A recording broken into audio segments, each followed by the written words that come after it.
பெண்களுடைய சத்தம் கேட்டுச்சு எப்படி? அது வந்து 2 பிள்ளையை காவலுக்கு வந்திருக்கு. 2 பேரும் யாரா? ஒண்ணு என் ஆளு சும்மா காத்துக்க இல்லையா? அடுத்து என் தங்கச்சி வள்ளி. ஒன்று உன்னுடைய ஆளா? ஆமா. இன்னொன்னு என் தங்கச்சி. கூட பிறவாதவளா பிறந்தவளா? இல்ல எடுத்து வந்து வளர்க்கப்பட்டது. எங்க எடுத்தீங்க? வள்ளிக்கிழங்கு தோண்டின குழியில. யாராவது போனீங்க? அண்ணன் தம்பி எல்லாரும் சேர்ந்து. சரி, போகும்பொழுது நம்ம நல்லா புரியுற மாதிரி சொல்றேன்.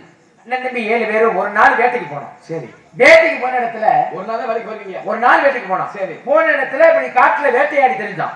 இப்படி வேட்டையாடும் பொழுது எல்லா குழந்தைகளும் பொதுவா எப்படி அழுகும்? எல்லா பிள்ளைகளுமே குவா குவா என்று. ஆனா என் தங்கச்சி வள்ளி மட்டும் சரி. குகா குகா குகான்னு அழுதுச்சு. என்ன காரணம்? என்னடா அப்படி ஆணுக்கு ஒரு திசையில ஓடி போய் பார்த்தா சரி, குகா குகா குகான்னு அழுத பிள்ளை யாருன்னு பார்த்தா வள்ளிக்கிழங்கு தோன்றின குழியில என் தங்கச்சி வள்ளி. இங்க வரியா? அங்க பார்த்தா குழிய போய் எட்டி பாக்குது பொம்பளை பிள்ளை. சரி, எட்டி பார்த்து தூக்கி வந்து வளர்க்கிறான்.